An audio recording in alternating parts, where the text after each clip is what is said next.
O sol da manhã iluminava as colinas verdejantes de Petrópolis, enquanto o jaguar preto de Miguel Silveira serpenteava pela estrada sinuosa. Ao seu lado, Lorena admirava a paisagem através de seus óculos escuros italianos, um sorriso enigmático desenhado em seus lábios vermelhos. Tem certeza que quer fazer esse piquenique, Miguel?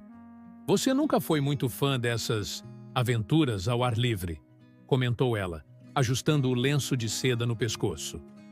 Miguel, aos 45 anos, mantinha o porte elegante de quem sempre frequentou os melhores lugares.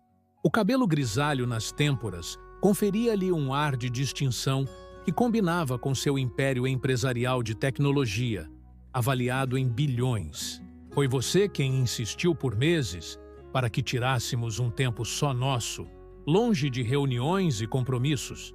Estou tentando ser o marido que você merece, respondeu ele, sem desviar os olhos da estrada. O que Miguel não percebia era o brilho calculista no olhar de Lorena. Depois de 7 anos de casamento, ela havia planejado meticulosamente cada detalhe daquele dia. A cesta de piquenique no banco traseiro guardava não apenas o vinho premiado e os canapés elaborados pelo chefe particular do casal, mas também um pequeno frasco de líquido transparente, cuidadosamente misturado ao suco de frutas preferido de Miguel. Estacionaram próximo a uma clareira cercada de araucárias centenárias. O local isolado havia sido escolhido por Lorena semanas antes, quando explorou a região, alegando pesquisar locações para um ensaio fotográfico beneficente. É perfeito, disse ela, enquanto estendia a toalha xadrez sobre a grama. Vamos celebrar seu novo contrato com o governo. Quem diria que aquele menino de Copacabana chegaria tão longe? Miguel sorriu, mas o sorriso não alcançou seus olhos. Às vezes, se perguntava quando exatamente seu casamento tinha se transformado nessa performance vazia de afeto. Talvez nunca tivesse sido diferente.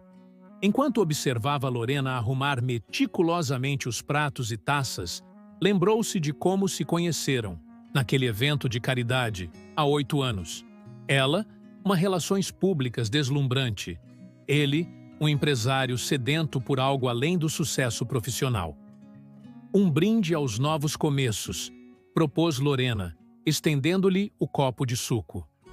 Você sabe que não bebo antes do meio-dia, explicou-se, erguendo sua taça de água com limão.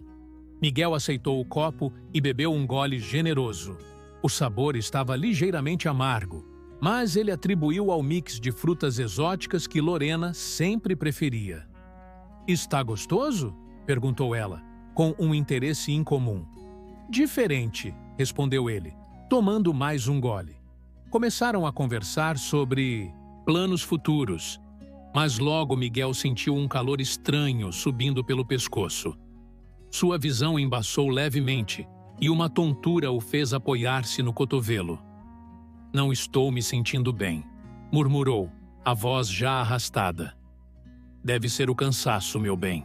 Você trabalha demais, respondeu Lorena, observando-o atentamente enquanto os primeiros sintomas se manifestavam.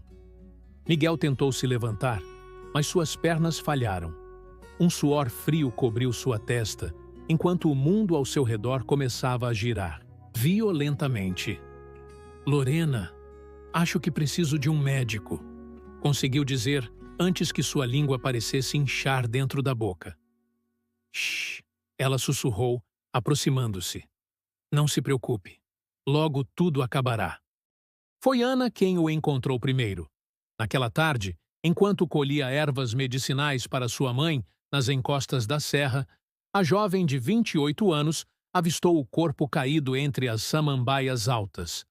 Por um instante, seu coração disparou pensando no pior, mas ao se aproximar percebeu que o homem ainda respirava, embora com dificuldade. Meu Deus! Senhor! O senhor está me ouvindo? Ana ajoelhou-se ao lado dele, tocando seu rosto ardente em febre. O terno caro estava sujo de terra e folhas, e um filete de saliva escorria pelo canto de sua boca. Ele murmurou algo incompreensível. Os olhos semicerrados tentando focar no rosto dela. Ana olhou ao redor, buscando algum sinal de como aquele homem havia chegado ali. Não havia carros próximos, nem sinais de outras pessoas. Apenas a mata densa e o silêncio da montanha, ocasionalmente, quebrado pelo canto distante de pássaros. Vou buscar ajuda, prometeu ela, mesmo sem saber se ele podia compreendê-la. Correu pelo caminho de terra que conhecia tão bem, até a pequena casa de paredes amarelas, onde morava com a mãe doente e a avó. O telhado de cerâmica vermelha surgiu entre as árvores como um farol de esperança. Vó Elsa! Mãe! Preciso de ajuda! Gritou Ana, ainda ofegante pela corrida. Elsa Oliveira apareceu na porta com as mãos enfarinhadas de preparar pão. Aos 75 anos, mantinha a postura ereta e o olhar vivaz de quem tinha vivido intensamente cada um daqueles anos. O que houve, menina? Parece que viu assombração. Encontrei um homem na mata, vó. Está mal, muito mal. Acho que foi envenenado ou algo assim. Precisamos ajudá-lo. Sem perguntar mais, Elsa limpou as mãos no avental bordado e pegou sua bolsa de couro, onde guardava ervas, tinturas e pomadas que preparava seguindo conhecimentos herdados de gerações. Natália! Chamou a idosa. Fique aqui e prepare a cama. De hóspedes, vamos trazer alguém. Com a ajuda de João, o vizinho que apareceu ao ouvir a comoção, conseguiram carregar Miguel até a casa. O homem agora estava inconsciente, a respiração fraca e irregular, a pele pálida contrastando com os lábios levemente arroxeados. O que faremos, vó? Não deveríamos levá-lo ao hospital? Perguntou Ana, preocupada, enquanto ajudava a retirar o paletó ensopado de suor frio. Elsa examinou o homem com a atenção de quem já havia visto muitos casos semelhantes. Cheirou seu hálito, observou as pupilas, verificou a textura da língua. Isso não é doença, Ana. Alguém fez isso a ele. E se o levarmos agora ao hospital de Petrópolis, ele não chegará com vida. Preciso estabilizá-lo primeiro. Natália, que observava da porta apoiada em sua bengala, perguntou com voz fraca. Quem é ele, mãe? Não sei, respondeu Elsa. Mas a roupa cara e o relógio dizem que não é gente simples como nós. Agora me ajudem. Ana, pegue água fervente e toalhas limpas. Natália, prepare aquela infusão de carvão ativado que te ensinei. As horas seguintes foram de trabalho intenso. Elsa fazia Miguel engolir pequenas doses de misturas amargas, aplicava compressas em sua testa e recitava antigas orações enquanto trabalhava. Ana assistia admirada à determinação da avó, aquela mulher que nunca havia pisado em uma faculdade, mas cujo conhecimento sobre plantas e curas vinha sendo passado de mãe para filha por gerações. À noite, quando finalmente a respiração dele se estabilizou, Elsa suspirou aliviada. Vai sobreviver, declarou. Mas não sei quem acordará quando ele abrir os olhos. Venenos como esse podem afetar a mente. Como sabe tanto sobre isso, vó? Perguntou Ana, ajudando a idosa a guardar seus potes e ervas. Elsa sorriu enigmaticamente. A montanha ensina muitas coisas a quem sabe escutar, minha filha. Nem todas são bonitas de se saber, mas todas são necessárias. Enquanto Miguel lutava pela vida na pequena casa de paredes amarelas, a imprensa nacional fervilhava com seu desaparecimento. Lorena Mendonça Silveira, impecável em seu vestido preto de corte elegante, dava entrevistas com olhos marejados, pedindo por informações sobre o paradeiro do marido. Estávamos tendo um dia perfeito, contava ela, a voz embargada para as câmeras da maior emissora do país. Miguel saiu para caminhar enquanto eu arrumava nossas coisas. Quando percebi que estava demorando demais, comecei a procurá-lo. E nunca mais o vi. Uma lágrima estrategicamente derramada completava o teatro. A polícia vasculhava a região montanhosa, mas o carro que Lorena havia deixado estrategicamente próximo a um mirante sugeria outra direção. Ela havia pensado em cada detalhe. As pegadas apagadas, a cesta de piquenique cuidadosamente limpa de qualquer vestígio do veneno, as roupas de caminhada colocadas no porta-malas, como se Miguel tivesse realmente planejado explorar a natureza. Enquanto isso, na casa dos Oliveira, o desconhecido abriu os olhos após 3 dias de febre e delírios. Ana estava trocando a compressa em sua testa quando notou o movimento de suas pálpebras. Vó, ele está acordando. Elsa aproximou-se rapidamente, observando com atenção médica, quando Miguel finalmente focalizou o olhar, confuso com o ambiente desconhecido. Onde... A voz saiu rouca, quase inaudível. Onde estou? Está seguro, respondeu Ana, oferecendo-lhe água em uma caneca de cerâmica. Encontrei o senhor desmaiado na floresta, perto da nossa casa. Miguel bebeu com dificuldade, os olhos percorrendo o quarto simples, paredes de madeira, uma pequena cômoda com santos de gesso, cortinas floridas, filtrando a luz do sol. Nada fazia sentido em sua mente nebulosa. Quem são vocês? Perguntou após um momento. Sou Ana Oliveira. Esta é minha avó Elsa. Minha mãe Natália também mora aqui. Estamos cuidando do senhor há 3 dias. Algo no olhar dele fez Ana hesitar. Havia uma confusão genuína, um vazio que ia além do esperado. E o senhor, como se chama? Perguntou Elsa, observando-o atentamente. O pânico tomou conta do rosto de Miguel.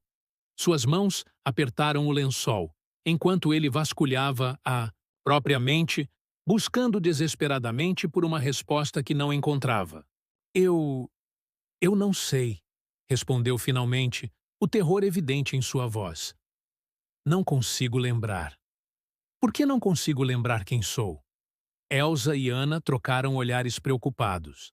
A idosa sentou-se na beirada da cama e tomou as mãos trêmulas de Miguel entre as suas, calejadas pelo trabalho. O veneno que colocaram em você foi forte, filho. Afetou não só seu corpo, mas também sua memória. Tenha calma. As lembranças podem voltar aos poucos. Veneno? A palavra caiu como uma pedra no lago de confusão que era a mente de Miguel. Alguém tentou me matar? Por quê? Quem faria isso? Não sabemos, respondeu Ana, ajudando-o a sentar-se. Não havia documentos com você, apenas esse relógio e o anel. Ela mostrou o relógio suíço caríssimo e uma aliança de ouro com as iniciais MS gravadas no interior.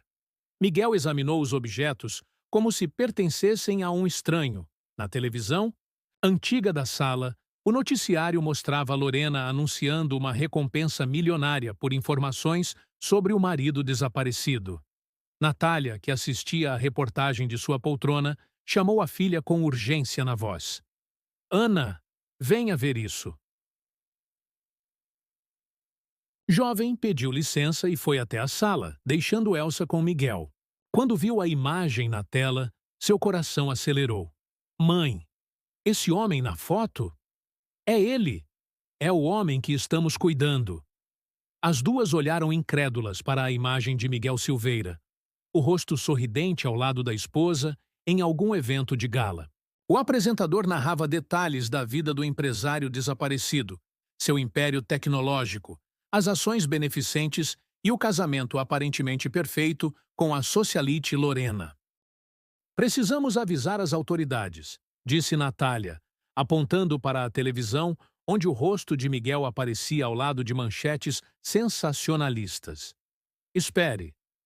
A voz de Elsa carregava o peso da experiência. Se alguém envenenou esse homem e o abandonou para que não sobrevivesse, entregá-lo agora pode colocá-lo em perigo novamente. Mas, vó, a família dele deve estar desesperada, argumentou Ana. Aquela mulher, a esposa... Elsa apontou para Lorena na tela, seus olhos estreitando-se com desconfiança. Olhe para ela, Ana. Veja além das lágrimas e do discurso bonito.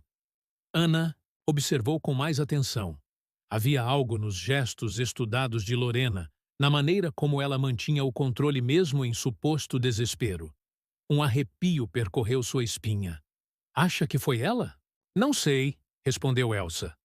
Mas enquanto ele não recuperar a memória e puder nos dizer o que aconteceu, nosso dever é protegê-lo. Decidiram não contar a Miguel sobre sua identidade ainda. Seu estado emocional era frágil, e o choque poderia ser prejudicial à recuperação. Nos dias seguintes, enquanto seu corpo se fortalecia com a alimentação simples, mas nutritiva, e os chás medicinais de Elsa, sua mente continuava um vazio atormentador. Ana dedicava tempo para ajudá-lo a recuperar as forças. Caminhavam lentamente. Pelo pomar de pêssegos nos fundos da propriedade, conversavam sobre trivialidades, e ela lia para ele à noite quando a insônia o atormentava. Miguel, embora sem lembranças, demonstrava uma educação refinada e conhecimentos que escapavam em comentários distraídos. Esse pêssego, disse ele em uma tarde, enquanto saboreava a fruta, tem notas que lembram um sauternes, um vinho de sobremesa francês, explicou ao notar o olhar interrogativo de Ana. Em outro momento, corrigiu automaticamente uma conta que João, o vizinho, tentava fazer para calcular o material necessário para consertar o telhado. Seria mais eficiente usar esta fórmula, disse, rabiscando números em um papel com naturalidade. Depois, parou confuso, sem entender de onde vinha aquele conhecimento. Ana percebeu que, apesar da amnésia, a essência de quem ele era permanecia intacta. Seus gostos, suas habilidades, sua forma de analisar o mundo. E notou, com crescente admiração, que por trás do refinamento havia uma alma genuína e gentil que florescia longe das pressões de sua vida anterior. Foi durante uma tempestade que o primeiro flash de memória retornou. O estrondo de um trovão fez Miguel congelar no meio da sala, os olhos vidrados em algum ponto invisível. Suor frio escorreu por sua testa enquanto imagens fragmentadas invadiam sua mente. Uma mulher de cabelos escuros oferecendo-lhe um copo. O sabor amargo, o mundo girando, vozes distantes nas sombras. Lorena, murmurou, uma mão apertando o peito como se sentisse dor física. Ana, que tricotava próxima à lareira, aproximou-se preocupada. Disse alguma coisa? Miguel piscou, voltando ao presente, a expressão atormentada. Um nome veio à minha mente, Lorena, e uma sensação terrível junto com ele. Ana sentiu o coração acelerar. Era o nome da esposa dele, a mulher que aparecia diariamente na televisão com apelos emocionados. Sem saber o que dizer, segurou a mão dele, oferecendo o conforto do contato humano. Está voltando, não está? Perguntou Miguel, a voz embargada. Mas não sei se quero lembrar. Tenho medo do que vou encontrar. Você não está sozinho, garantiu Ana, sentindo algo além da compaixão crescer em seu peito. Estaremos aqui, seja qual for a verdade. Nos dias seguintes, mais fragmentos emergiram.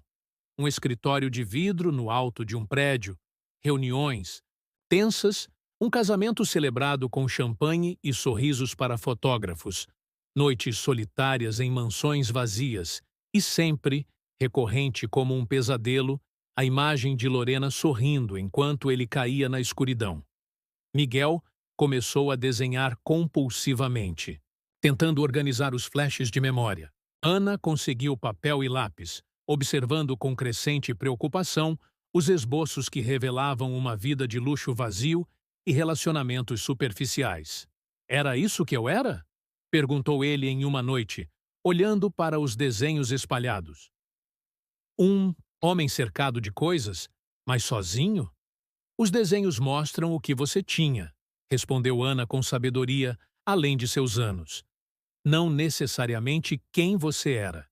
E mesmo que fosse, pessoas mudam quando encontram razões para isso. Num amanhecer de céu limpo, 2 meses após ser encontrado, Miguel acordou com uma clareza que não sentia desde sua chegada à casa dos Oliveira. Sua mente, antes um quebra-cabeça incompleto, agora apresentava a imagem inteira de quem era.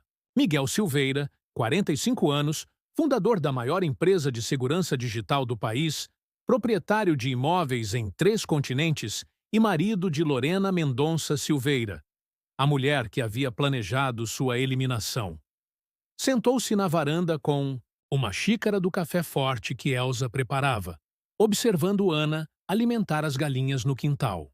O sol nascente dourava seus cabelos castanhos enquanto ela cantarolava uma canção popular. A simplicidade da cena contrastava violentamente com as memórias recuperadas de sua vida anterior. Lembrei de tudo, disse quando Ana se aproximou. Ela sentou-se ao seu lado em silêncio, respeitando o turbilhão de emoções que via em seus olhos. Sei quem sou. E sei o que Lorena fez. Ana segurou sua mão, oferecendo apoio silencioso. Por 3 semanas, vocês viram na televisão quem eu era. E não disseram nada, continuou ele sem acusação na voz. Apenas constatação. Vovó achou melhor esperar que você mesmo lembrasse. Disse que a memória é como fruta, precisa amadurecer no tempo certo para ter o melhor sabor. Miguel sorriu com a analogia típica de Elsa. A sabedoria da idosa, tão diferente do conhecimento técnico com que estava acostumado, tinha sido fundamental para sua recuperação física e emocional. Ela tinha razão. Se tivessem me contado antes, eu não teria vivido isto. Ele fez um gesto abrangendo a casa simples, o quintal florido, as montanhas ao fundo. Não teria experimentado o que é viver de verdade. Ana o olhou com curiosidade. E agora? Agora preciso resolver meu passado para poder ter um futuro, respondeu, a determinação evidente em sua voz. Naquela tarde, Miguel pediu para usar o telefone da venda do seu Antônio, no povoado próximo. Fez apenas uma ligação para seu advogado de confiança, Renato Bastos. A conversa foi breve, mas suficiente para colocar em movimento um plano cuidadosamente elaborado. 3 dias depois, enquanto Lorena concedia uma entrevista emocionada para um programa de grande audiência, policiais e jornalistas invadiram a mansão do casal com um mandado de busca. Encontraram, exatamente onde Miguel havia indicado, um diário detalhando o plano para envenená-lo, junto com resíduos da substância tóxica escondidos em um frasco de perfume na penteadeira de Lorena. Simultaneamente, na casa dos Oliveira, Miguel assistia à operação sendo transmitida ao vivo. Ao seu lado, Ana, Elsa e Natália observavam boquiabertas a queda do império de mentiras de Lorena. Como sabia que o diário estaria lá? Perguntou Ana. Não sabia, confessou Miguel. Mas conhecia Lorena o suficiente para saber que ela guardaria alguma prova. Pessoas como ela precisam documentar seus triunfos, mesmo os mais terríveis, para saborear a vitória posteriormente. Nas semanas seguintes, o caso dominou o noticiário nacional. Lorena foi presa preventivamente enquanto as investigações prosseguiam. Miguel, oficialmente ressuscitado, concedeu apenas uma entrevista coletiva, na qual agradeceu publicamente a família que o havia salvado, sem revelar suas identidades para proteger sua privacidade. Quando finalmente chegou o momento de deixar a casa de paredes amarelas, Miguel sentiu um aperto no peito que nenhuma de suas conquistas empresariais jamais havia provocado. Tenho uma proposta, disse ele, reunindo a família na sala simples onde havia começado seu renascimento. Passei minha vida construindo um império financeiro, mas foi aqui que encontrei o que realmente importa. Contou sobre sua decisão de criar uma fundação dedicada ao estudo e preservação da medicina tradicional, baseada nos conhecimentos de curandeiros como Elsa. A sede seria construída nas proximidades, gerando empregos para a comunidade e criando um centro de pesquisa que aliaria ciência moderna e sabedoria ancestral. Quero que você seja a diretora técnica, Dona Elsa, propôs. Sua sabedoria precisa ser registrada e compartilhada, não perdida.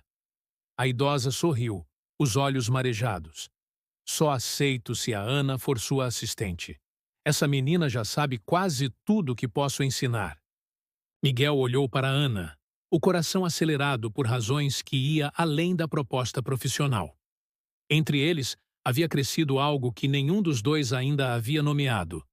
Não era romance no sentido convencional, mas um vínculo profundo de respeito, admiração e carinho mútuo, que transcendia definições simples. Na verdade, disse ele, esperava que Ana aceitasse ser minha parceira na direção geral da fundação. Temos muito a construir juntos. O rubor nas faces de Ana e o sorriso luminoso foram resposta suficiente. Miguel finalmente entendeu que seu envenenamento havia sido, ironicamente, o antídoto para uma vida envenenada pelo vazio, pela superficialidade e pela ausência de conexões genuínas. Enquanto observava o sol se pôr atrás das montanhas de Petrópolis, Miguel Silveira compreendia que seu verdadeiro renascimento não havia sido apenas físico, mas espiritual, e que às vezes é preciso perder tudo, inclusive a si mesmo, para finalmente encontrar o verdadeiro significado de viver.